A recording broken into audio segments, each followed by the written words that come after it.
and the goal is to bring you your next favorite band.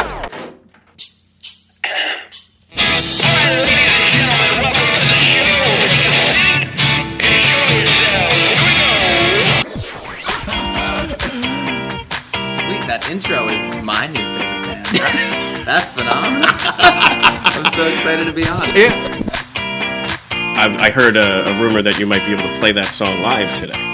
You heard correctly. Yes. Excellent. So, good enough for rapping. I don't know when I rock out here on your next favorite band show. and listen, it's going to be everybody's favorite band. Phil, you weren't supposed to make me get all... God almighty, But this Phil. is why we do it. Like, seriously. I gotta gather myself. All right, go ahead. Okay. Welcome to your next favorite band. That's both the show title and our promise to you. We here at Stereophilia Studio are tireless in our pursuit of finding incredible, genre-defiant artists who are either a hot up-and-coming band or a group that has been delivering for years but have flown under the radar. Tonight, we have the No Planet B pre-jam, where we will cover important details and have some sustainability conversations. And of course, great music. Each month, we will bring you live streams, audio podcasts, and perhaps even a live concert where you can listen to the stories and hear the music of artists personally curated by us based on what we feel will be worthy of your time. Be sure to subscribe and tune in to each episode because the possibilities are endless and you never know who will be Your next favorite band. Hello, everybody. Welcome to the show, to the pre-jam. I am your host, Philip Reese. Today, joined by very special co-host, Em Kohler. I'm super stoked to be here. and you are listening to Your Next Favorite Band, and this is one of our 3 special, I guess there's 4, I guess you can count the Music Fest show a little bit special. There's 4 episodes where we do like a special Tuesday night kind of preview show. Yeah, so there would be 4 of them. And so this is one of those out of the whole year.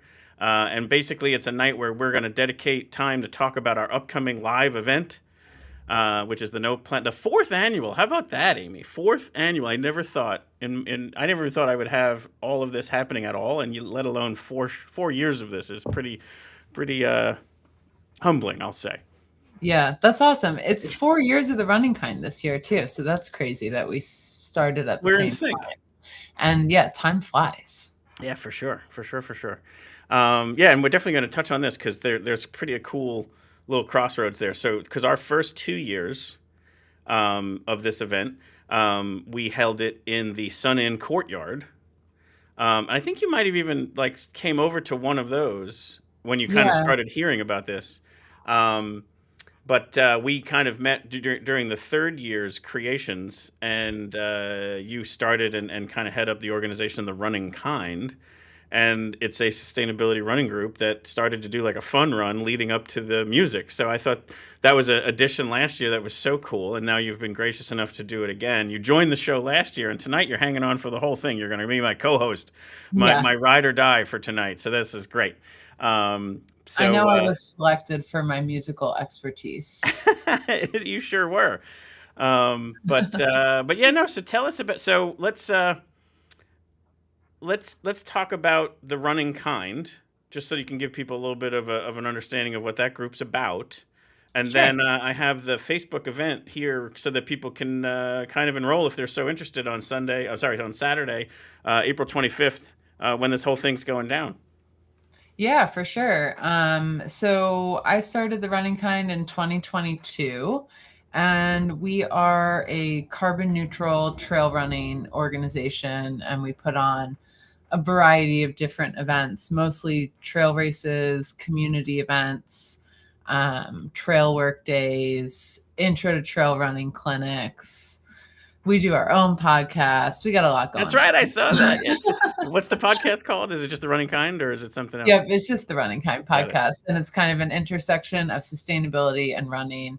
And that's our whole mission is focused on kind of colliding those two worlds, and helping the trail running community become better advocates for conservation and sustainability. I think it's wonderful because that's what, and you'll hear me kind of mention it in some of the interviews that we're going to sprinkle in some highlights of throughout this evening. But I was lucky enough to attend a Martin Guitar Run Sustainability Summit back in the fall. Oh, And pretty cool. much all of tonight's, most of the guests, and then even last week's guests, were all people I met at that. And to your point, it's the intersection of music and sustainability. Yeah. And it was just like all of these ideas and things that you didn't even realize were the next best idea you could, not best, the next good decision you could make. Mm-hmm. And it was just the information alone was powerful because you were like, I didn't even realize the poor decisions I was making. You weren't doing anything intentionally unsustainable. You were just living your life. But now that Right. you knew you could make this other decision, it was like, oh, okay, sure, that makes sense, and I'll do it. Because it's not necessarily difficult. It was just unknown. And so that, like, you know, the feedback or the guidance that you didn't know you could get was now had. I think that's probably similar here, is you're probably showing some people who are runners how to just do that a little bit better. Yeah. I mean, you don't know what you don't know, right? And Correct. so, yeah, once the information is out there, the goal is that we are able to kind of set a standard for other leaders in the sport to like take strides in becoming more sustainable Yeah. or eventually, carbon neutral. But Yeah. yeah, exactly. Right. And so the running kind, like we said last year, you developed a 5. Was it a 5K or was it just a path? Yeah, I think we just did like a in between 3 and 4 miles. Sure. Which last year it was like an actual route on the roads, but this year we're just gonna hop on the rail trail that's right there. Perfect. So people can even go for a longer run if they want. It's not like an official race or anything. Yeah, that's right. We're calling it a fun run. If people want to walk it, just get outside, enjoy the planet, like one of these types of things. Let me bring up the Facebook event so people can kind of just see that it's out there. Fun run. Here we are. So here's the sustainability fun run from the running kind. And there's some people already kind of responding. We got 25 in there. Let's see if we can double that by Saturday. We got Aardvark in here. That's where a lot of like yourself and other people who are connected to this group, are employed there. They're a huge supporter of just a whole ton of great stuff in the community. They've never said no ever to me putting a poster up in the shop. And that was before I was even connected to this whole thing. So like they are very, very gracious people there at Aardvark. Yeah, absolutely. We're always so stoked to collaborate with Aardvark. And they've been supporters of the running kind from early days. Mhm. So any opportunity we get to run together is one that is enjoyed. There we go. And like we said, so this, you don't have to be a member. You don't have to necessarily, I always kind of say this, like even to the musicians or the people who like the music, it's like you don't have to feel like you have some sort of extra special passion about the environment to show up to these things. Totally. We hope that you might be open to the dialogue and maybe talking to some of the organizations that have gathered, but it's not a mandatory requirement. Just come out, enjoy the day, enjoy the camaraderie and the community. Because I think it's going to be really each year it just gets a little bit bigger, a little bit better. And again, I can't thank you enough for trust in the first year and then now, back again for year 2. Yeah, I mean, it's a great opportunity to like be a part of something local and like totally different than I always love like the partnerships that are not necessarily like the obvious ones. Sure. Because it's just kind of fun and different. Yeah. And I think this event is a perfect opportunity to mix it up a little bit. Yeah. And it was a little bit old school in how we connected in that I asked some people, who else do you think might want to be connected to this? They said, well, there's this organization called The Running Kind, and this woman, Aimee, who heads it up, she works at Aardvark. Yeah. So I just went strolling into Aardvark one day, and I'm, is me here? And they're like, who wants to know? Because it's a weird world. It's always like one of these things where you kind of have to just like put yourself out there. And anyway, so you were awesome. But I wasn't sure. Like I could easily see somebody being like, I don't know who the hell you are.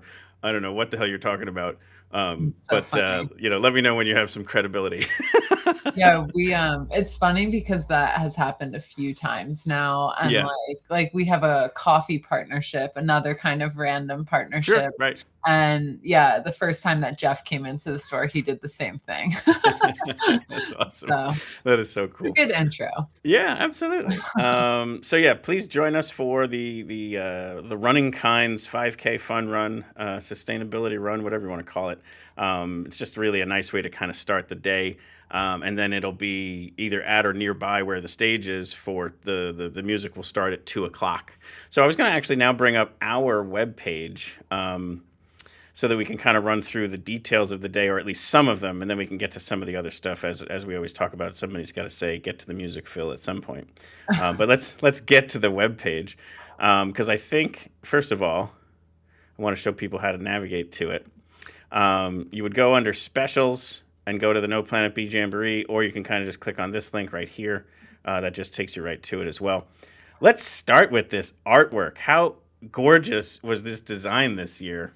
Yeah, seriously. I mean, another great connection, right? And there we go. Let's get also some sibling pride. Like this was your sibling who designed this.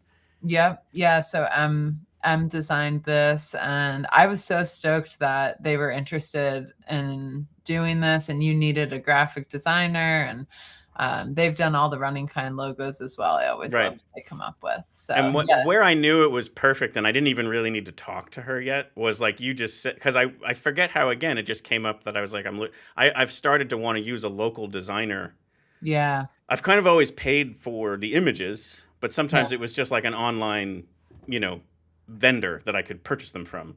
But I was like, why am I not using local artists? First of all, I have two daughters who are artists. So like that was last year, actually, one of my daughters designed it. So having things familially connected means something to me too. So the fact that it was your sibling is great.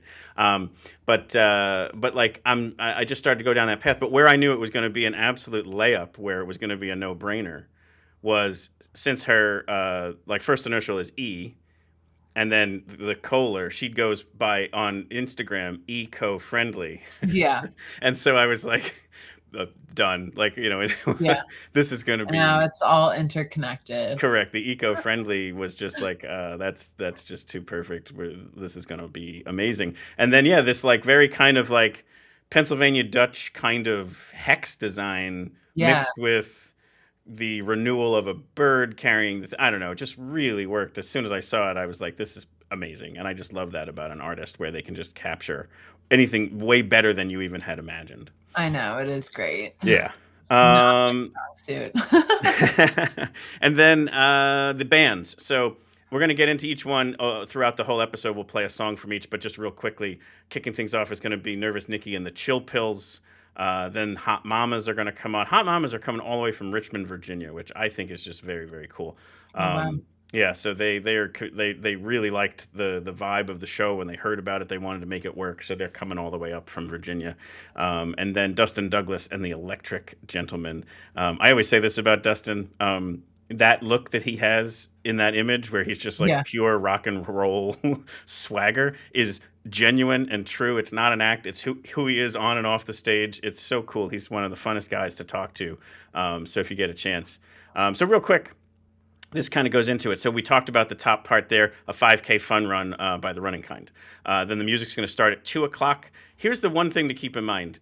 Weather is sketchy right now, but we're not willing to believe it just yet. We're going to keep our fingers crossed and manifest good weather. But in case it's either rainy and or cold, the Arts Quest campus has the outdoor stage that we used last year and an indoor stage just on the other side of the glass wall. So no worries. If this sounds like a day that you want to be a part of, you can put it in ink and be there because it'll just move inside. So location, time, and day are all protected. So that's amazing, and it's a huge relief off of my anxiety list. Yeah, for sure. But music, like we said, starts at 2. And then one of the things that's really, really cool this year is the Mayor Willie Reynolds, is actually going to come down and speak to the crowd to talk about Bethlehem's climate action plan. Oh, very cool. Yeah, so between the Hot Mamas and Dustin Douglas, somewhere around 3:45, He's going to hit the stage and talk to the gathered masses and tell them, here's what the latest is with Bethlehem, which will include, they recently announced a 10-year plan to revitalize all 40 parks that are in Bethlehem. So they're doing 4 a year over 10 years. And it's like a $28 million funding that they have for that that's already covered. So like, it's one of those things where basically they just made a really strong and cool decision to do this. And it's pretty amazing what they're doing. So they announced which 4 that are done. I'm sure he'll touch on that. And then just anything else that's kind of going on. But last thing to make sure we mention is free. It's a non-ticketed free event for people to just come down, enjoy the music, and then like we said, kind of hear from the mayor. And then this is the other part too, is there's these tabling organizations. So we have a sponsor with the Energy Co-op. They are basically a fully renewable provider of any energy supply. So it's all solar and wind, and you can just you can pick them to be your supplier of energy. You don't have to switch from PPL. You just tell them you can pick who you want to be the generator of the energy that you use and consume. So it's a very easy switch. I did it years ago, even before there was a show here. So that's something that you can learn more about when you're there. And I'm going to hold off there so we can get to some of the music, because there's some cool stuff here that I want to get into. But let's get into some tunes. What do you say? Let's do it.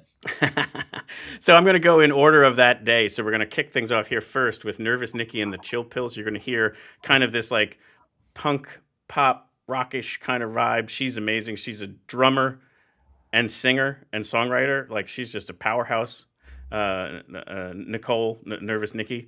And then the Chill Pills are incredible musicians as well. And this is also just, they also have an amazing sense of humor as well, because here's their song called Mediocre at Best.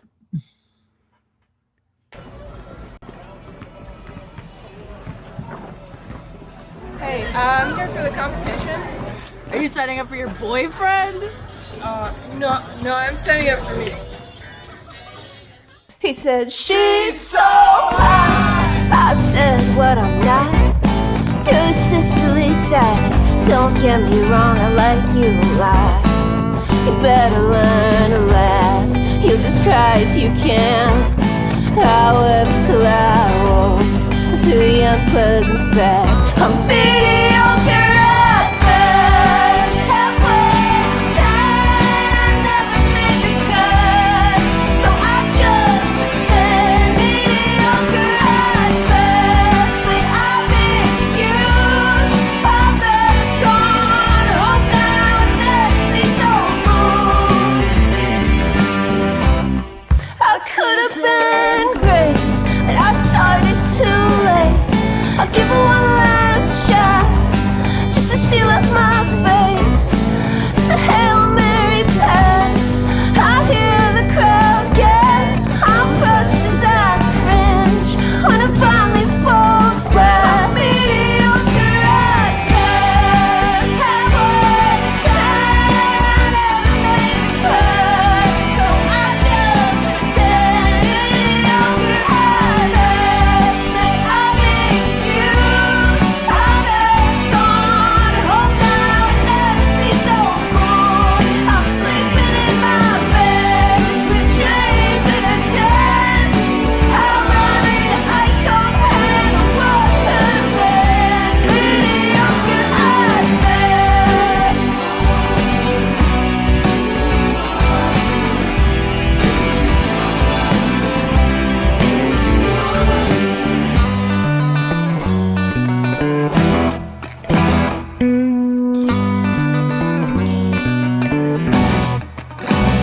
She said, it's all how you play the game. I said, yeah, mama, I know. She said, smile and the world smiles with you. Cry alone. I like being alone. She said, it might not look so pretty if you had to walk a mile in that other man's shoes. She said, all my biggest heroes, you never read about them in the news. She said, all the world's a stage. The role you play is not something you can choose. To be ashamed of what you call, that's the surest way. I'm mediocre at best. Halfway to time, I never make the cut,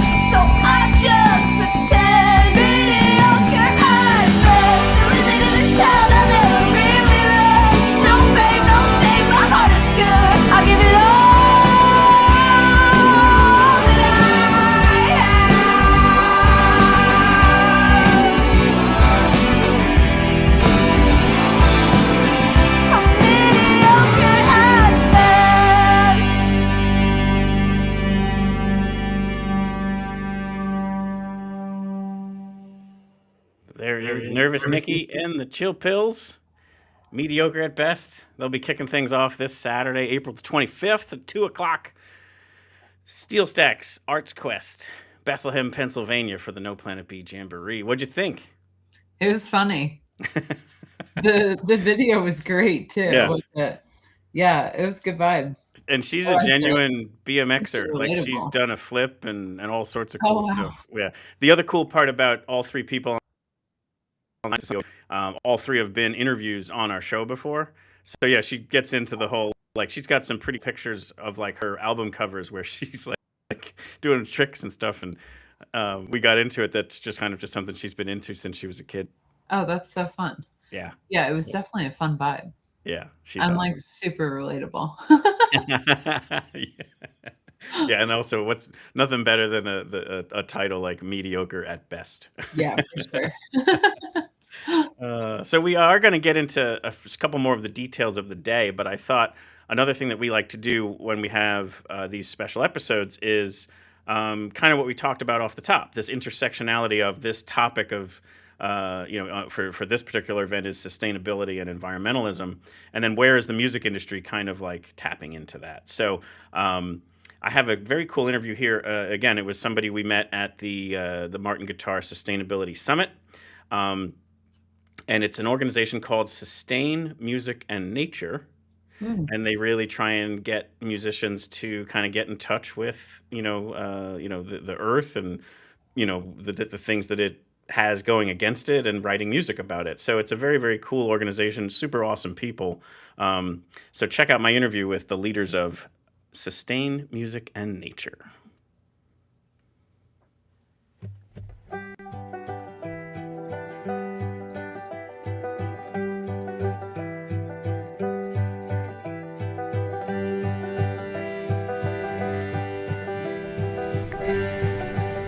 Hi, I'm Betsy Mortensen, co-founder of Sustain Music and Nature. We're a nonprofit focused on greening the music industry. We envision the music community playing a much greater role in promoting environmental responsibility and awareness. We have two programs that make this possible, Songscapes and Green Roster. Songscapes are songwriting retreats for bands held on public lands. We partner bands with public lands for week-long retreats where they learn about the area's ecology, have fun outdoors, and create a song inspired by their stay. We share the song and music video with fans to create new audiences for public lands. We believe music is the perfect way to celebrate our public lands and to inspire people to visit and protect them. Green Roster is a community of bands, studios, and instrument makers committed to upholding environmental practices in their businesses. After taking a pledge to uphold our environmental guidelines, they are granted use of our Green Roster stamp to show that they are part of a growing movement to improve environmental practices in the music industry. We work with our members to help come up with creative and cost-effective ways of protecting the environment while also advancing their art. Please learn more about our exciting work and how you can get involved at our website, sustainmusicandnature.org. As a young nonprofit, we rely on your donations to make music a force for nature. Please consider donating at the link above. So we are now here joined by Betsy Mortensen and Harrison Goodale of Sustain Music and Nature. Thank you so much for joining us. Thank you. Yeah, thanks for having us. First, I kind of just wanted to touch on like how we all kind of got connected and the different cool ways that things are somewhat, I feel like, these universe kind of just introducing you to people and the different kind of connections you can make and whatnot. It's very much actually. Last week's episode was Ben Kogan, who is Musicians for Sustainability and Reusable Solutions. And then tonight we have you all on, and then the two gentlemen that I met at the same event from Symmetry Wood.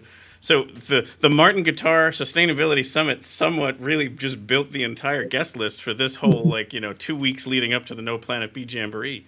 But just kind of wanted to get your take on like the Martin Guitar Summit and just music industry momentum in your perspective before we kind of get into everything. Yeah, so we got kind of reached out to out of the blue by Martin Guitar, and though I'm not the musician, I recognize how quality Martin is, and you're like, what? Yeah. Excuse me? Yeah, for my band days, both of my band members who play guitar, they had Martins, Yeah. in the band. So yeah, I mean, Martin reaching out to you is like an unexpected and exciting email that you wake up to. Oh, Is this some sort of phishing scam or something like that? Yeah, so it's really great to be a part of that and see what else is happening in the sustainability space of music, because there's just so many ways to approach it, for sure. Yes, absolutely. Yeah, and for someone like myself, it was just hugely helpful, not only to just meet people like yourself and and Ben and Gabe and so on, but what I was telling Ben was like it gave me a roadmap. Like it was the kind of thing where without that, I didn't even know how to make the biggest difference or where to even start for putting on a festival. I've been saying this phrase, and I imagine same thing with what they're doing from a musical instrument manufacturing standpoint is it's not easy, but it's easy if you make the right, like once you acknowledge that, okay, this is a different decision I could make, then it's like, all right, I'm going to make that one. It's a little bit harder, but it's not impossible. And so why not make the right decision rather than the other one? But anyway, yeah, it was great to meet you both and to kind of just simply keep moving things forward through that event. So a huge thank you to Martin Guitar for the invite. And then thank you to the both of you for, having some knucklehead approach you during the break. And and here we are. But yeah, I think in terms of, after meeting and like when we were dating, like really think about how we could kind of combine our two interests, like, Betsy really into conservation and just knowing so much more about like, and something I'm still learning now is like all the different types of public lands there are. A lot of like the general public and myself, growing up, I was like, oh, it's a park. I don't know who manages it. It's just like you can go there and what. Right. Yeah. But like it's so much more complicated and nuanced and right. And then for my end, like how can we leverage the social capital of musicians to really reach a broad audience that I feel like we've talked about this a lot just over the years, like how conservation has at times struggled with like their messaging in terms of reaching a broader base. Because it makes sense to people that use it all the time. It's like it's kind of that classic. We're all in our own echo chambers and kind of just like talking to the same people that already agree. Sure. So how do you kind of get out of that and other people? That's even like so. Like I don't even. What's funny is when I'm asking musicians to be on the lineup, I'll say to them, I'm like, hey, it's not a political event, so you don't have to worry about that. And then I say, you don't even have to necessarily be some sort of outspoken. So, like, yes, there can be political capital used if the musician is so inclined, but I'm using the music purely to just bring people together and get you almost leveraging more the community to say, hey, look, we're all more alike than not. We all, I think, would agree less trash is better than more trash, and we probably all want clean water and air. So here's some ways we can do it. So you kind of capture people in a weak moment while they're just listening to cool music. But yeah, so to your point, though, about music is it can really bring people together. And then if it has that messaging and that just kind of just brings it to a whole other level. But absolutely. But yeah, so this is the main homepage. I would love to get into so the songscapes. I want to kind of share that other song towards the end. It was kind of where we shifted to trail sessions, which is still, I think, our take on like the community aspect that Green Roster had. Really focus on like the emerging artists who's all the bands that are in those 15 passenger vans, and really focusing on local trails and showcasing places that are in like communities' backyards that maybe people don't know about. That's so true all the time. Highlighting those with a guided hike and then an acoustic concert on the trail.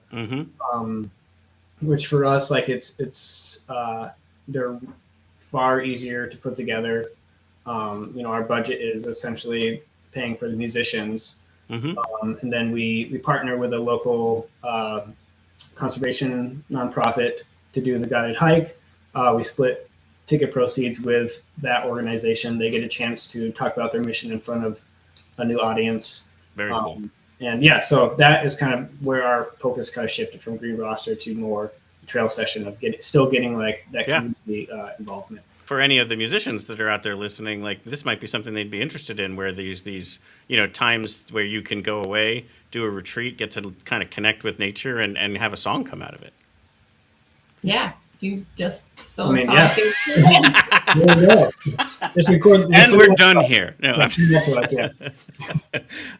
but yeah, no. Tell us more about it, and maybe some of the specific places you've already been, because you've obviously mentioned a lot of New England Northeast footprint, but you've also mentioned Colorado, and I know you go out that way, and Utah and stuff like that. So it's not necessarily just an East Coast Northeast thing. This can be something that happens pretty much anywhere in the country. Yeah, so we partner with public land agencies. Usually they're federal, so that's like U.S. Fish and Wildlife Service, U.S. Forest Service, National Park Service, and we work with their staff to set up week-long adventures. So we kind of tailor the retreat to the musicians' interests. Like some people just want chill, like enjoy the nature. Other people like, give me all of the adventures, all the activities. I want to do all the things. I'll be hiking like 15 miles every single day. Yeah. And then like doing this other thing. Yeah. So we sort of shape that retreat based on what the artist wants and also what our land partners want to highlight. Whether it's certain endangered species or features of the landscape. And so Week of Fun, we have a videographer there capturing content and their experiences. And the band uses that experience to create a new song. And we work with their publicist team, the recording team, get that song ready to go, make the music video to fit that song, and then work to get the song and story out to as many people as possible, and just cast a really wide net to expose people, their audiences, to these really incredible places all over the U.S. That if no one knows about, no one cares about, no one's going to make choices when they're at the ballots to protect. Totally. So. Yeah, and I thought, so these are some of the examples. Obviously, KT Tunstall did one. Here's the Parsonsfield one. That's your band, Harrison, and a bunch of other ones here. I kind of wanted to maybe have you use this Ben Sollee Slackwater song and experience. It's right here. It was done at the Forsyth National Wildlife Refuge. Maybe use this one as an example, and then I have it here to play, the actual final song and video. So to maybe kind of talk through like some of those as a specific kind of like real life example of how this works, and then we're going to use that to kind of take us out. Sure. Yeah, I mean, in terms of like organizing the songscapes, like either an artist will reach out to us or a land partner will kind of reach out and be like, hey, like we're interested in hosting one of these. Can you find a band? And then we'll kind of do some research and basically try and find the right fit based on that. And songscapes, they take probably like around 6 months to plan in terms of lead up time, because if you're working with musicians, as you know, we'll work with the artist to, as Betsy was saying, plan out what they want to do. In terms of Ben, manager reached out to Ben. Ben was like, yeah, this sounds like a really cool idea. He was really interested in highlighting rising sea level. Like climate change. Yeah, so at that time there's like a project, and I think some other like kind of workings of an album that he was kind of thinking about already. So it kind of just aligned, like kind of what you were saying with like sometimes things just fall into place and you don't know why, but you just gotta just go with it.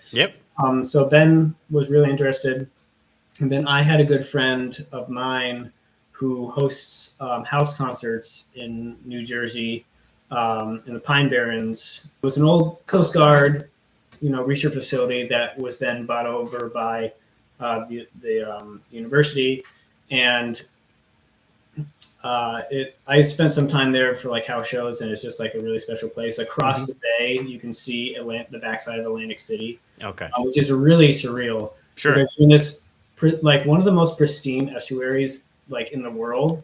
Actually, they use that as like a baseline measurement for like salinity and like just health of like those type of estuary kind of ecosystems. And then you just like look across the bay and there's like Atlantic City, which is like a weird dichotomy of just like this. Yeah, no, I know what you mean. Atlantic City. And so, so we just like lined up some dates with Ben to come out with this. He brought his family there, and they spent about 5 days with Roland and some of the other scientists, like kayaking, paddling, learning about. Research station abuts Forsyth National Wildlife Refuge, so it's it's shared access. And then I think one of the things that they highlighted was talking about the ghosts of the cedar swamps, and they are very sensitive to salt, and so when the sea level rises, it basically will kill all these stands of cedars, and then they just basically will just remain upright, just like white and just like ghost trees, just like trunks. And so it's like a very like just visual, like seeing what climate change is doing, like it's wiping out these and if the water does happen to recede, it's not like it comes back. It's over. It's dead.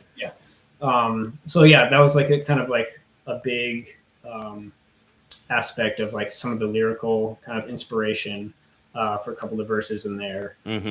So I mean that kind of I think speaks to like what we were trying to capture with songscapes. It's really getting the artist immersed in like not only the ecology but like the history and like the people that actually steward the land that like see these things happening, and they can really talk to their own experiences to help inform like a song. We're going to take a listen to Ben's song, but first I kind of wanted to just take a moment to thank you both. Betsy, Harrison, thank you so much for all you do. It's very admirable work that your organization is doing, and it's producing very, very cool music as well.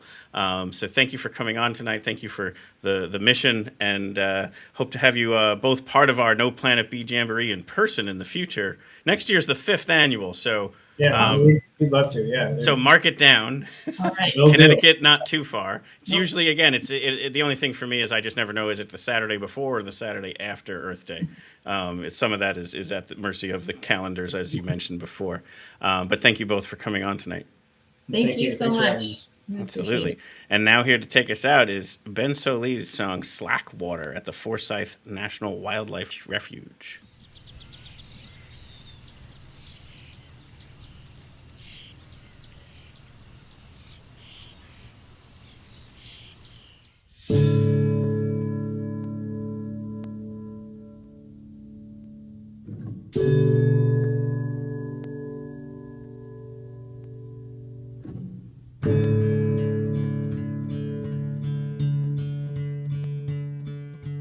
Oh, slack water, won't you take your time? I could use a little space between the tides.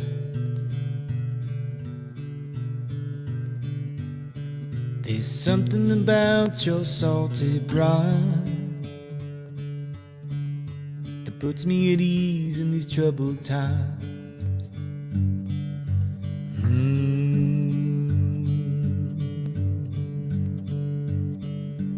Oh, slack water, I know what it's like, the push and pull of daily life. It's hard to make out what's wrong and right. Put my paddle in the water every day and night.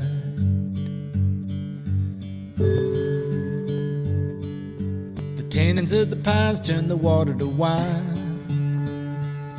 I see the ghost of the cedars as they float on by. And oh, slack water, won't you tell me why people don't change till the water gets high? But oh, slack water, oh, slack water, oh, slack water. testament here to the power of music and telling a story and connecting to an initiative. I mean, that's just gorgeous music there by Ben Sollee. The full song will be part of, so that was, as you can tell with the edits, and you can hear like the whooshing and such, that there were moments where we jumped. It's like a 42-minute interview because it was so interesting and they were such cool people to talk to. And the full track is part of that. So that'll get uploaded to the YouTube channel, and we'll probably release it as its own special, like a bonus episode as a podcast. So if you're interested in more from Sustained Music and Nature and Betsy and Harrison, check it out. And also just go to their site. And if you want to participate, reach out. If you kind of felt moved and you want to kind of donate, obviously they are a nonprofit, so they can use all the help they can get. And if you're somehow connected to a protected land and you want to be kind of part of one of their soundscapes, it sounds like it's something they love doing. So either that or as a musician or both, like whatever can kind of help get the word out as to the importance of these things. It's very important to protect the lands, especially the ones that have certain animals on them and such. And some of the music is just beautiful when it really kind of tries to tell those stories. So thank you to Betsy and Harrison from Sustain Music and Nature. So wanted to jump back to the webpage for No Planet B Jamboree. So once again, Saturday, April 25th. It's happening. 2 p.m. is the music starting. The fun run that we talked about earlier. Let me switch these around. That starts at 1. So this was a section I wanted to make sure we touched on. That we're basically trying to encourage, also better decisions. Like we talked about before, there were certain things that we just didn't even know what to do or how to do them. And so this is some of those. In order to reduce trash, would love people to bring a reusable cup or mug. We are obviously lucky enough in Bethlehem to have the Music Fest mugs available. So if you have a favorite one, bring it on down. Also, the Levitt stage often does a reusable cup, so you can bring that one down. Or if you don't have either and you're looking to kind of support the event in this way, this year's Music Fest mug is for sale. So you can always just kind of get an early start on your Music Fest mug purchase for 2026 and just go that route. Also, if you could possibly try to be eco-friendly in your transportation, not always doable, but if you can carpool or take public transit, we have the bus schedule here on the webpage as well. If you drive an EV, there's a map here to click on to see where you can charge. Or obviously some people are close enough that they could either walk it or bike it. So that's some options. And then here's a very cool story. One other thing we learned through Ben Kogan, the Musicians for Sustainability last week, is food waste. And then obviously plates, cups, knives, plastics, all that stuff is just, getting into a landfill and just sitting there. So what we're doing this year is there's a company called Green Pond Packaging. They're one of the tabling organizations, so you can meet them when you're there. I asked Levy Restaurants are the people who run the food at ArtsQuest. They were open and willing to actually use the compostable dinnerware and serveware for the day. So they acquired what they needed from Green Pond Packaging to serve that day. So now we then also went and sought out a composting company. So the one compost can will be there. And when you're done eating, you don't have to separate. Everything in that, on the plate and the napkin and the forks and knives and spoons and the food can all go in the composting bucket, and they'll take it, and then it's not trash, it's compost. So that's a very, very cool development and is going to really reduce the trash that we create on that day. To kind of help be better to the environment. We're going to talk about the tabling organizations in a bit, but it's time to get back to some more music. So here is another, if you thought, we were going to slow down from the amazingly talented and awesome and fun female-fronted bands here, you think again. The Hot Mamas, as we mentioned, coming all the way from Richmond, Virginia, and here's their song called Ride This Train.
They're all the hot mamas, like we said, straight out of Virginia. I think it's Shenandoah Valley. I hope I got that right. They are a phenomenal, phenomenal crew of singers, songwriters, Americana, and fully female empowered for sure. And so I just love it. And it's great to have them a part of things this year at the No Planet B Jamboree. They are super fun. And to think that we're going to go from Nervous Nikki and the Chill Pills to the Hot Mamas, I'm just love it. I can't wait. Yeah. And it's a free show. Please come down and see all this stuff. And we didn't even get to the headliner, Dustin Douglas, yet. We'll get to him in a second. But yeah, so so something I did last year, and then I'm glad you're here with me, Aimee, because last year I did it solo with no, like I was on my own little, private island, if you will. Yeah. Super nervous because what I was doing was sharing news articles about like the current state of climate change. Oh, wow. And so I'm like, well, here we go, and so on and so forth. It's got, of course, you're going to get the internet to send you things, but most of the reactions were positive, and I think people liked having, basically proper journalistic perspectives on things, because it's all coming from reputable sources. So I'll link to the ones that I found, because I've already filtered out some. I actually don't think I can even get to all of these, but I have 2 of each from a category. So you tell me, would you rather hear something that's somewhat good news, somewhat sobering news, or batshit crazy news? I feel like just pick one. Well, we can probably grab one from each, but I didn't know where to start. I would say, well, why don't we start with the crazy? All right, let's start with batshit crazy. I'm sure you're going to know where this is going to stem from, of course, but so this is just the stuff that just drives me up a wall and down the other side. And I think it should, even if you're not like on board with this type of an initiative, I just think this is so crazy. The Trump administration has decided to pay the French company that was going to build offshore wind arrays. They're paying them to not do it. It's crazy. Right? Yeah. Like, even if you were like, well, I don't believe this whole thing and it's this or that or whatever, that's still energy that's going to get generated that was already contracted. Mm-hmm. And now we're going to pay more money to have it not happen. For what? Like, for what? Yeah. Like, this one is like, what? This is bullying for bullying's sake for no really good reason. It's bad politics. It's bad government. It's bad everything. Yeah. But someone out there is cheering this because that's just how it is nowadays. And this is something where to me, like I do try to avoid being political about this. I don't think it's about that. It's about clean water, clean air, less trash. Yeah. Yeah. I mean, there's been a lot in the last few weeks for sure that has like come through, and a lot, honestly, that's coming up. Like, I don't know if you're familiar at all with like the roadless rule. No. That they're trying to rescind the roadless rule, and that is about to drop like any week now, and basically like take away protections for these like roadless areas, which actually we don't have many in Pennsylvania, but down in Shenandoah, sure. There's tons of roadless areas. Mm-hmm. And so that's about to drop too in like 2 weeks, which is also like, when we talk about like, it came to mind because I saw the beginning of the clip, the bans for public lands. Yeah. Before my internet cut out, and it's like all about public land access. Yes. Yeah. The convo with what Betsy and Harrison do with Sustain is pretty awesome. So protected lands and stuff. But yeah, so I just feel like, and again, at a minimum, if something's already agreed upon and it's not a detrimental idea, why would you pay $1 billion to stop it? Like, that's just anyway. All right, so that's that one. So now, do you want sobering news or kind of good news? I think we should end on the good news. Okay. So sobering news. We're going to now share this tab.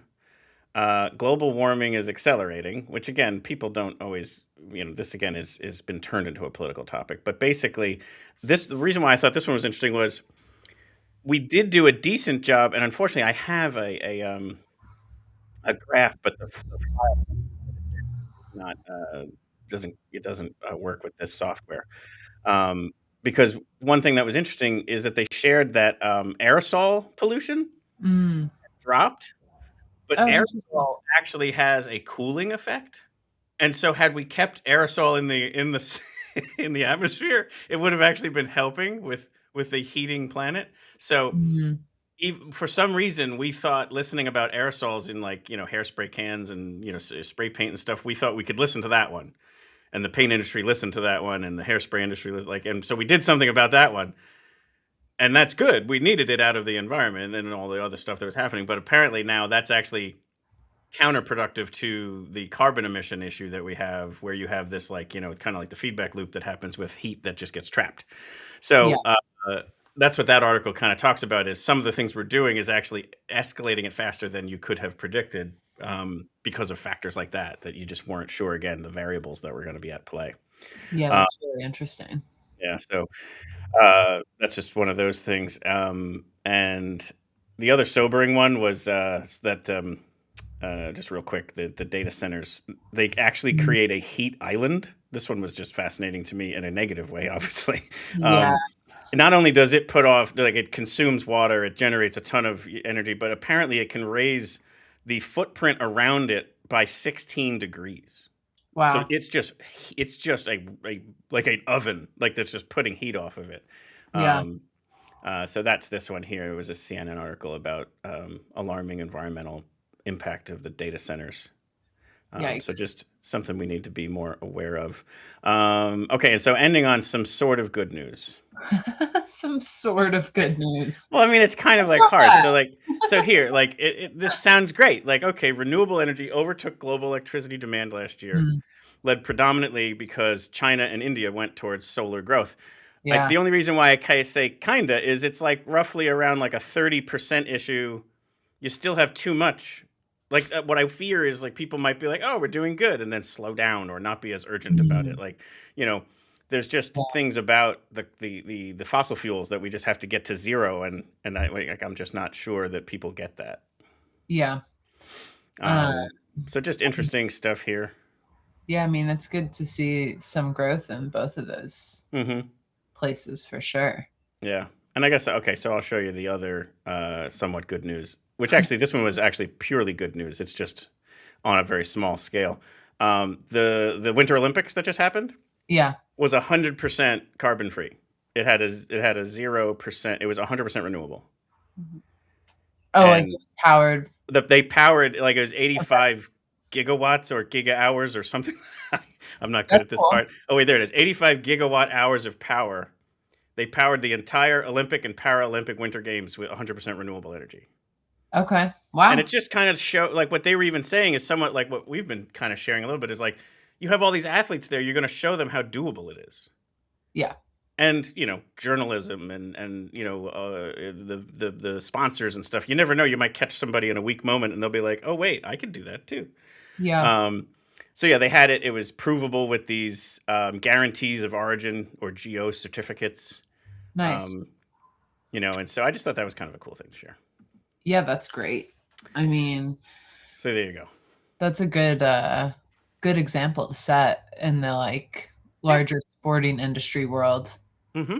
Yeah, and it's just making a decision that's the table stakes. It has to be that way, and you just make it work. You don't come up with reasons why you can't. Yeah. So yeah, and then I'm gonna put here. So let's go to the Dustin Douglas track. Here's Dustin Douglas and the Electric Gentleman with his song "Broken."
So there was Dustin Douglas and the Electric Gentleman giving us the song Broken. Like we talked about before, total rock and roll swagger, right? Yeah, for sure. They were rad. Yeah, I liked it. Love them. So there's the whole lineup. I mean, Nervous Nikki and the Chill Pills, the Hot Mamas, Dustin Douglas and the Electric Gentleman. I think it's going to be just a tremendous day of music, that's for sure. And then, like we talked about, to have the mayor speaking, and then the tabling organizations. Let's talk about them. So we've been kind of breaking up the kind of layout of the day. Did you get to hear before about the composting cans that'll be around? I was not on for it, but I did see your post about it. Yeah. So, and then the food service is actually going to be on compostable plates and using nice. all like knives, forks, napkins that are plastic free.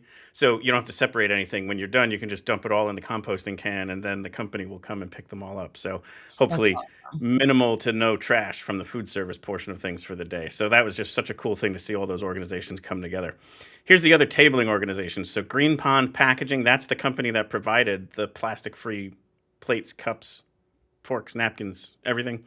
So you're going to be able to meet them. And I think you can even purchase from them if you were so interested. And then obviously if you are a business that needs those things, then she can work with you to be, more of like a business to business relationship.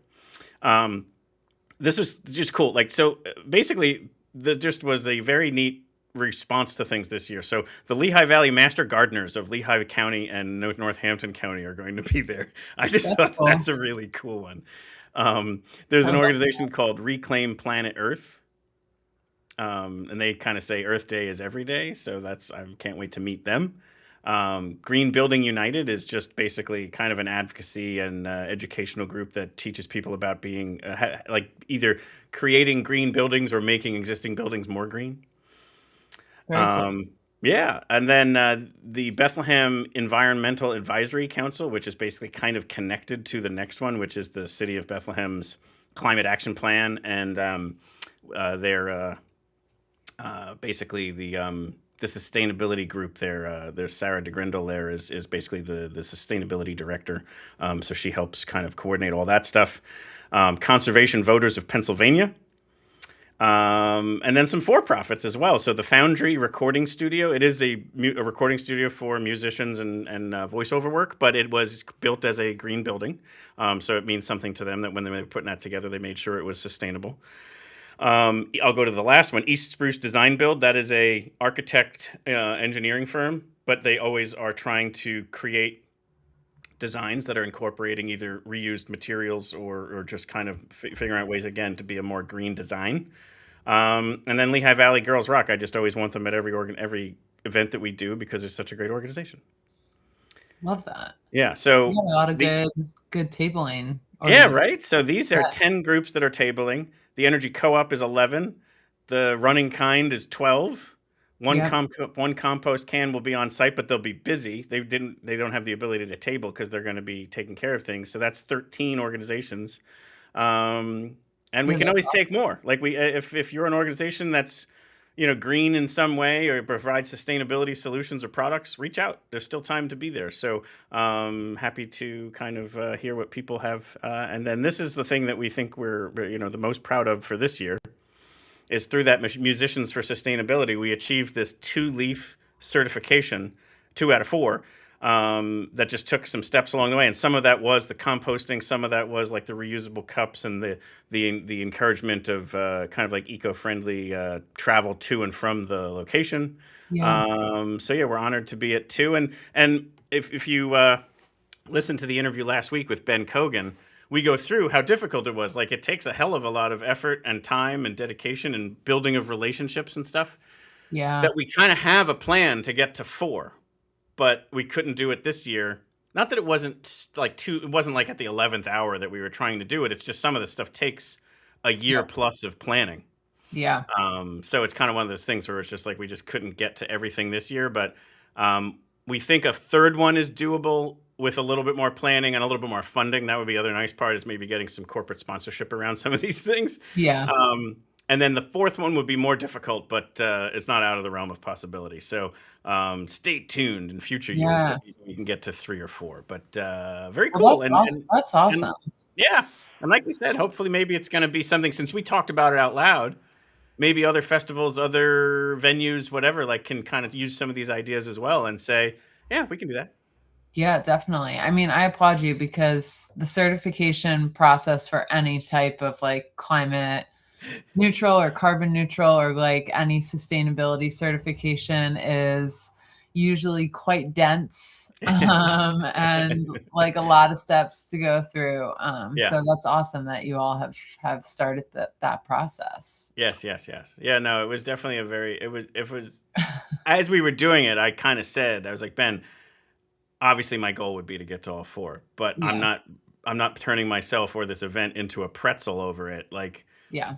I'm going to possibly just try my best or kind of get lean in that direction. And he understood that too. So like, that was the kind of part was we went into it going like, we're gun for all six. We might get none because there's like 6 items, but you only get to that first leaf after you get your fourth one, like third. And then it becomes 4 and 5 and 6 are like how you get up the line. So anyway, it's like, it was fun. It was so worthwhile, and it was great to meet him and kind of again learn some of these things that you can do. But so anyway, yeah, that's the event. And again, just reiterate the day: Saturday, April 25th, to 1 p.m. if you want to do the fun run, 2 p.m. for the music starting. Mayor goes on at 3:45 in between the second and third band. We should be done around 5:15, and it's free. And it's rain or shine, and that doesn't mean we would be out in the rain. It just means if it's raining or kind of colder, we'll just move it inside. That's the beauty of Arts Quest. And I have to send a huge thank you to Arts Quest, especially Shayna Super.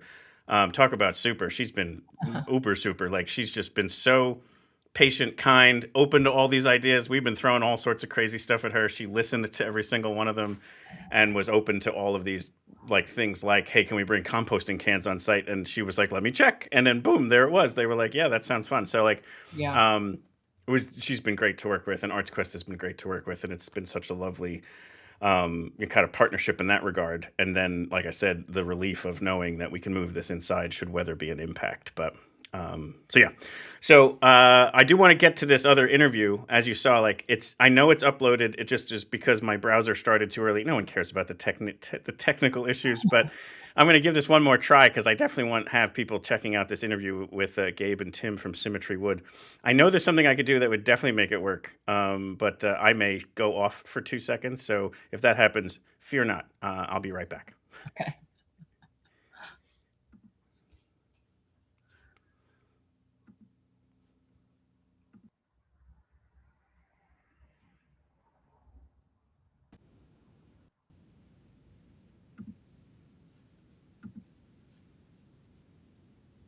I want you to stay till I'm in the grave, till I rot away, dead and buried, till I'm in the casket you carry. And if you go, I'm going too, 'cause it was always you. If I turn him blue, please don't you are listening there nothing left to the performer Irene Diaz. without my baby. But the important part here for today's conversation is she's playing it on a guitar that has parts made from the product produced by Symmetry Wood called Pyrus. And so welcome to the show, Gabe Tavis and Tim Keating, who are going to be here to tell us all about this. So thank you so much for coming on today. Thanks for having us. Absolutely. And I got to say, I was super blown away when I got to meet the two of you and the product that you produce. And I just thought it was a really great way to start it here to kind of show proof of concept before we even get into it, because I really think people are going to be pretty amazed by what you're doing and how it's created too.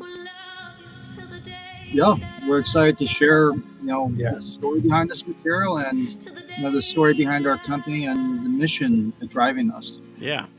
And so let's get right to it here. Like, let's describe. So this product that you've done, it's the end product is something that is usable in the same way that wood would be, but it's not anywhere ever been a tree before. That's right. So, we have been increasingly realizing that what we're making is really in its own material category. Sure. To get more into that, I like to say this stuff has like the chemistry close to wood, but strength more like stone, and adaptability kind of like plastic. So what I mean by that is, getting a tad technical. What this material? Please get nerdy. Go get there. Yeah. Yeah. Let's do it. So, anyone who knows anything about wood knows that cellulose is the key, like, chemical within that's what helps make wood what it is. It's the most abundant organic polymer on the planet, actually, common in pretty much all plants.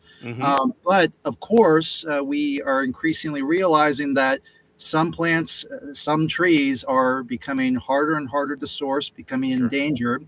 So the idea of like trying to get the cellulose from those trees is starting to sound more and more unappealing and uneconomical, frankly, in certain respects. Sure. So we realized, well, what if we got that cellulose from bacteria instead? Right. What we're doing is we're working with this bacterial cellulose. It is a little different from the cellulose you get in plants, but still the same essential chemicals. So we can take that bacterial cellulose as a waste byproduct from the food sector, specifically the kombucha industry, and transform it into this material that has compressive strength rivaling high-grade marble. So that's why I bring up the strength of stone aspect of this. Yeah, and I think too, like when I was learning about it, first of all, I'm a huge supporter in and of the fact that I drink at least one kombucha a day, so I'm helping.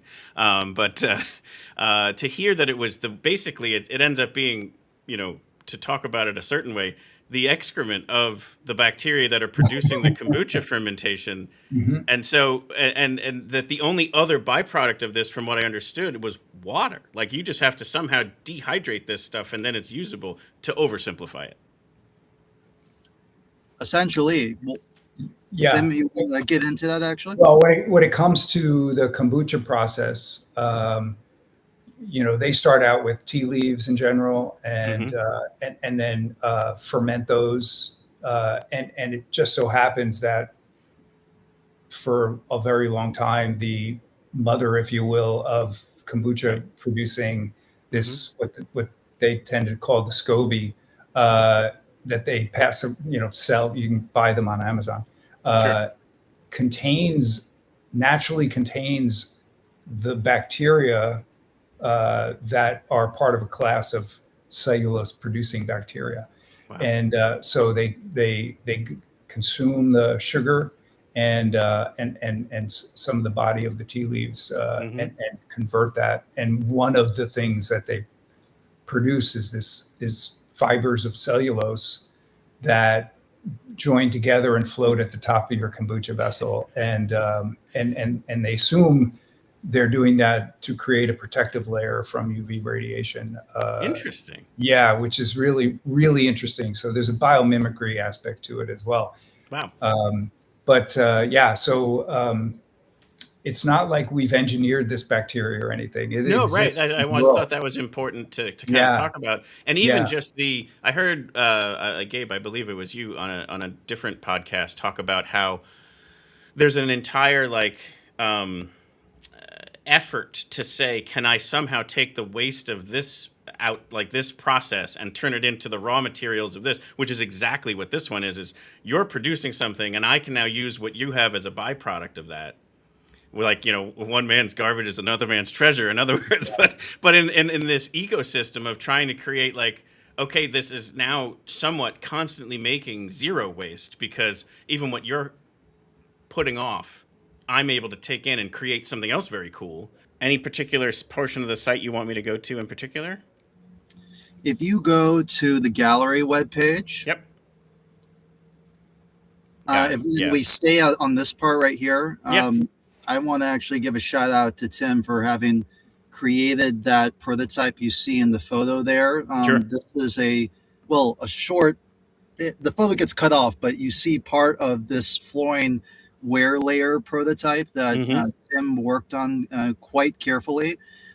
Basically, you can think of it as like a thin piece of our material glued onto regular plywood with a tongue and groove design. And what we found was that the material ended up shining through like crazy. It gets like to a mirror-like finish, and it still has this marbling in it that is totally natural to that material. There's nothing we did to introduce that pattern. That was just the result of how the fibers behave. A totally natural process, if you will. That's very cool. Yeah, there's a particular part of our process that is unique to what we're doing, or what we need to do in order to continue the rest of the process. We do kind of take this waste. I'll use the term SCOBY as well. Sure. It's basically like yeah. Let me use the bad ones. Gloppy sheets of. I don't want to offend anyone, No, but you're fine. When it comes in the buckets, it's like a bucket of snot, really. But it's exactly that's cool because that's what I pictured it as. So you're just validating. Yeah, I think in one of the videos on the website now, maybe the Innovation Nation one, or Gabe does kind of show a little small container of what the material looks like just after we grind it. And the grinding is something of a homogenization. We don't take it all the way though, and that's why we want to maintain this beautiful modeling that you see there in that piece, because it really is gorgeous. Yeah, I found another picture that I can just kind of share here. That was this is from a different site, so I just thought I'd show that because you're right. It's just a gorgeous. It almost has grain to it, like the way wood would. Yeah, this piece was an early piece that we had a choice. We could have taken it all the way down and tried to make a little fingerboard, like a mandolin fingerboard or something out of it. But we really loved it.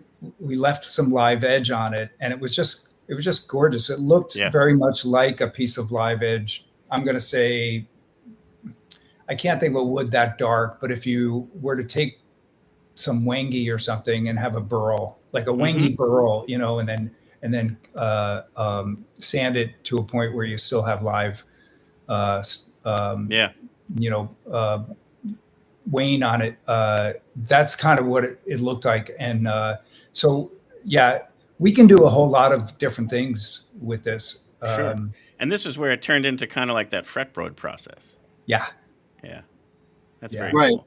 Yeah. So that was a photo taken by the luthier and his colleague as that luthier was sanding it down. So, you could see what the process was like. Sure. The luthier did note the hardness as he was doing that. He found he did have to put a bit more force into it than he would with more elbow grease. With like tree direct wood. So that kind of, that's another testament to the strength of this stuff when we like really, densify it the way we do. Sure. And did they say I'm going to bet that the first couple people who worked with it didn't believe it was going to work well. But I'm guessing over time they got convinced, like, wait, this stuff really is good. You're absolutely right. Yeah. And then you come across this material, you're starting to turn it into a product. And you had a lot of paths you could have taken. Obviously, you were just talking about building materials. You could have done furniture. You decided to go down the path predominantly of music instrument construction. Where did that kind of come from? Where was the decision around that made? Well, that credit goes to Tim. Given his experience with tropical hardwood replacements, I tasked him essentially with figuring out a go-to-market strategy for symmetry that would really maximize our positive environmental impact. So, he can speak more to the reasoning there. We've learned a lot since those early days of the inception. But that really did begin with him brainstorming on the possible applications. Yeah. I saw what they had already produced, and this was at their university in Chicago.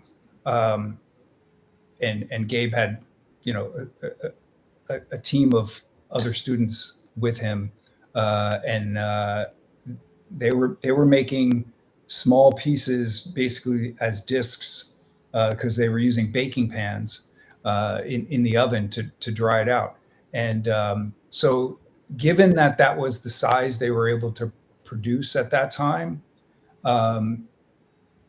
in this thinking about, okay, what might be the first market where we could enter, I was looking for something that was relatively small in size, something that was relatively valuable, and something that, if we were able to gain any traction in the market for that particular thing, would actually displace a significant amount of tropical hardwoods. So guitar fretboards is what initially came up for me. And, as it turns out, about 2/3 of fretboards produced and put on guitars by the industry here in the US are either ebony or one of the rosewoods. And both of these are now listed on Appendix 2 of CITES. So and when you think about the numbers, you're probably talking about a million fretboards a year. So this is a significant amount of wood. But more importantly, I think with ebony too, and we learned a lot as we were diving into this, the amount of cutting that goes on in the woods to create ebony fretboards, given that, and this was actually Bob Taylor who first put this out to the world, because they were doing an investigation at the same time. For every single ebony log, if you will, and these are pretty small at that point by the time they're getting to a factory, they cut 10 trees to get one tree that's acceptable. And this was happening out in the woods, unbeknownst, believe it or not, to the importers, that the woodcutters, because they were getting paid only for the pure black ebony, that they were choosing only the trees that ended up having pure black wood, and the only way they knew that was to cut the tree down and then look at the butt end. And if it had some white streaks in it, they would leave that on the ground and move on. So 9 out of 10 trees, ebony trees cut in places like Cameroon and whatnot, were being left on the ground. The other thing that was amazing to me was so there are guitars made from wood that's from a certified forest that's regenerating, so don't worry about it. But first of all, it was so expensive because of that. But then secondly, you're still cutting down trees. So why not do it in a way, at least on a larger scale, that's not really taking that step? Even if you are going to do it sustainably, it's still difficult and expensive to do. This would be a much more effective, economical way to now also let some trees, do their job and put oxygen in the environment. Yeah, there's a couple stats that I kind of want to pop off on the subject. Actually, Tim has already illustrated pretty well how wasteful the whole logging process is in these rainforests. But I want to really zoom out here for a moment. Do it. Everyone listening. Over a third of Earth's tree species are at risk of extinction right now. Those endangered trees, the number of those species of endangered trees outweighs the total amount of endangered mammals, endangered reptiles, fish, these other popular groups combined. So this is actually a real crisis we're having. Yeah, this is absolutely. a biodiversity crisis that will come back to really bite us in the butt. And I'm afraid, frankly, the conventional tree plantations and other schemes that are being whipped up to address this are woefully inadequate, frankly, because they don't prioritize the species richness that we need to have healthy ecosystems. Right. Secondly, let's be real here, even for the certified woods, and I will again applaud some companies like Martin for taking the step to certify most of their woods. They're being a leader in that regard. But let's be real here. Most of even the toned wood trade is non-certified.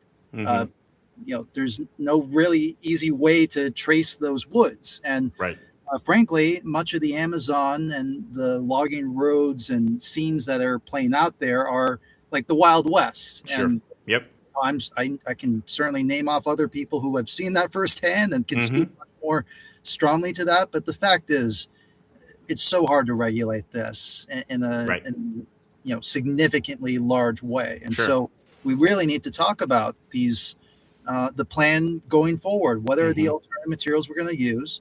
How are we going to get the market to finally shift away from stubbornness to openness, to creativity? There's no reason we cannot have great guitars and other musical instruments that don't hurt the planet, right? Hurt us in the long term. Oh, yeah. I guess to kind of bring us to a close here, what can people do? So obviously they can get to know more about your product and they can support it in some ways.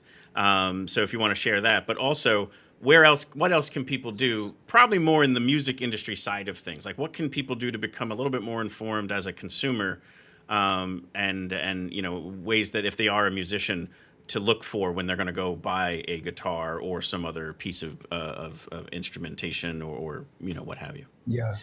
Right. So, there are a couple ways I could speak in regards to symmetry directly. But to keep it focused on the music side of things, if anyone, it could help us get in touch with some of these, more like popular musicians who could try out our classical nylon string guitar or hopefully future guitars that we'll have produced. That would be huge, actually, because you get the right number of influential musicians using Pyrus, and that can help build credibility and build momentum around this more environmentally friendly material. Sure. So that's one way we would really appreciate and assist. Definitely. Well, there's musicians who listen to this show. There you go. We can maybe ask them to do that, and then also, like you said, other people who might be able to pass the word along. Maybe even venues that could have that as their backline instruments. Like, why not, go with that so that when somebody needs a guitar, there it would be. So yeah, that's definitely some key areas where they can do.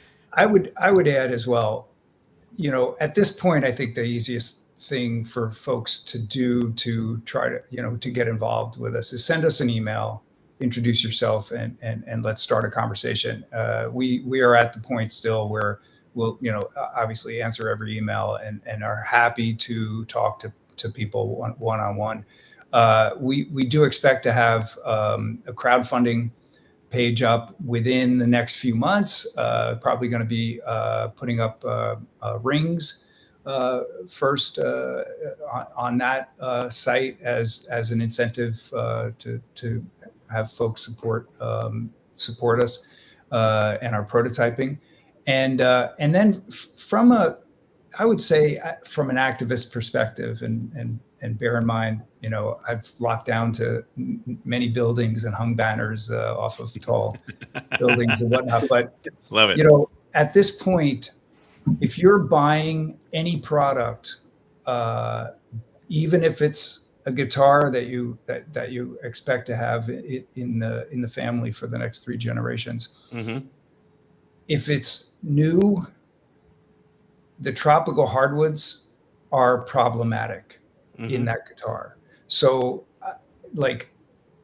do anything you can to avoid purchasing new tropical hardwoods, especially endangered ones like ebony and rosewood. So the guitar that was being played in the fade in of the show, we got secondhand on Reverb, and there's just a plethora of available machines on that site.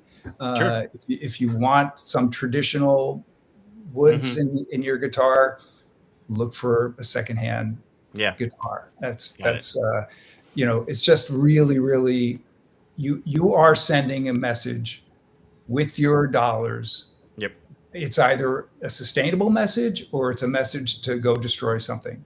And and there's no way around that. That's what the economy is at this point.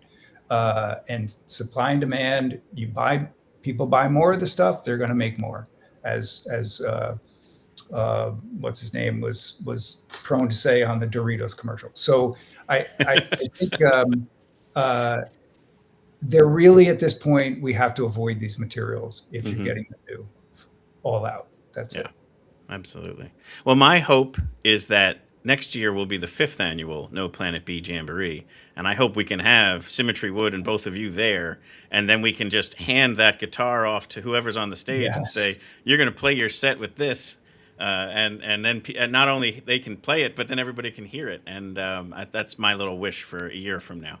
Well, a year from now, we can outfit the whole band with. That's true, yeah. And then also the other wish is that you're well funded and off to the races regarding research and development. So, Gabe, Tim, thank you so much for all you do. This is such a wonderful opportunity for people. Like, I loved learning about it, and I don't even play an instrument. So I got to think other people who are genuine musicians are going to love this. And so thank you for what you're doing, and thank you for joining us today. Thank you so much, Philip. That was great. So there is Gabe Tavis, Tim Keating, the leaders of Symmetry Wood. Magical stuff, isn't it, Aimee? Super cool. Yeah, right? Yeah. I have some ideas for these guys. Right? That's yeah. They're going to be getting an email from the running kind. I think you should, because they said that's what they want. Reach out, have a conversation. Yeah. And I genuinely believe that. Like, they were... Again, we mentioned it before, all these people I met at the Sustainability Summit at Martin Guitar, and super approachable, great people. And then, like, again, who the hell am I? Like, they're there as a tabling organization. They were on the panels that were talking to the gathering people. And again, I just kind of walk up and I'm like, I have a podcast, you know, this is you and everyone else. But then we set up a meeting to kind of just strategize about how we wanted the interview to go. And then we recorded the interview. But, like, super interested, accommodating, totally into it. So I'm sure they would respond to kind of have whatever conversation that you're thinking. Yeah, I mean, what an awesome idea, and put into action. Yeah, it's a great solution. Yeah, I love like super nerdy stuff that then is also super simple. Like, it's just like really, really cool. I do have a picture here. This is, again, it showed in the interview, but that's what it looks like. So it genuinely kind of looks like a wood product. Yeah, for sure. And then this is what it was. They turned it into that fretboard. Very cool. So that was, like we said, they picked that area of a go-to-market strategy. Mm-hmm. But to whatever's kind of, your inspiration of thinking what ideas you have, there's tons of other uses for something like this. Yeah, of course. I mean, my first thought actually was like flooring or like something super, Yeah, building materials, or even the decorative woods, like, say it's like a bar top, or, a side table that's like a decorative table, because it would be beautiful. So, like, you wouldn't want it to just be some sort of, like, desk chair or something like that. Right. I mean, Ben Franklin's probably rolling over in his grave because I just took down desk chairs, because they're beautiful too. But I get it. My point is, like, it's going to be so pretty that you would want it to be on display for people. But anyway, I like, ideas abound. And I think too, it's just like, yes, music industry adjacent and somewhat, the cross section of it, but like plenty of other adjacent topics and ideas as well. But again, also just great humans too. So definitely encourage you to check out Symmetry Wood, and also heed the call, as they're kind of warning you about tropical hardwoods. If you don't believe it, or you don't necessarily know, just look it up. Like, find the articles about it and do the research. Before you just blindly go and make a purchase or what have you. Just be aware of what that is, and then make your own decision from there. Yeah, for sure. Where you put your money is important. It's a big vote. Just one last time, I'll just bring this up because it's easier to bring the graphic up. No Planet B Jamboree, Saturday, April 25th. 2 p.m. start for the music, 1 p.m. for the run with the running kind. And then it's all free, so you can just enjoy it if you'd like. It's being held. Is your starting point for the run over there on Southside? Yep. We're Okay. just doing it right at this area for the festival, so right at Arts Quest there. Awesome. So it's basically all right there. So Arts Quest, Bethlehem, come down for the run or walk or whatever your level of mobility is. Yeah. It's for all kinds. And then the music at 2. And then there's food. There's beverages, both alcoholic, non-alcoholic. Please bring a reusable mug, especially your favorite Music Fest mug. And then get ready to compost all your food waste. Nice. Free. And again, can't say this enough because the weather does look like it might impact things. Daytime location, all protected. We'll move it inside. That's the blessing of the Arts Quest campus is we have both options. So we'd love to be outside, but if it's just not going to work, very easily moved just on the other side of the glass wall. Aimee, can't thank you enough. This was such a blast. Any parting words for the crowd? No, I mean, thank you for putting on the event, and we're super stoked to be a part of it again. So yeah, looking forward to celebrating Earth Day this weekend with you. Awesome. Can't wait. All right. Thanks so much. All right, Phil, let's say goodbye to everybody.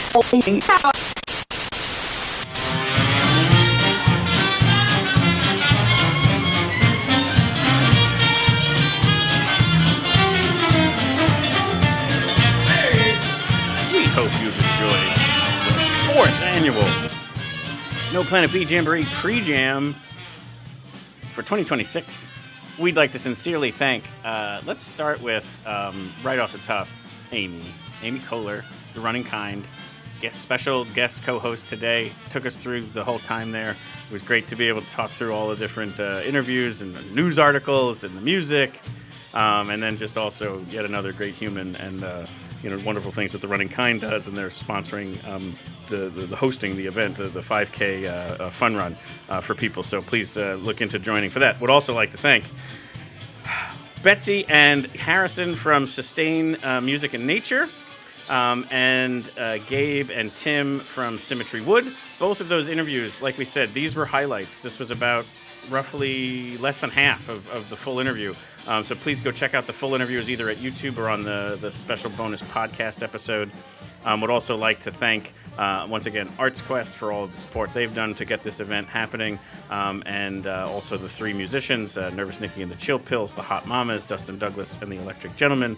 Would like to thank the sponsors, the Energy Co-op. Please go consider converting your energy supplies to them.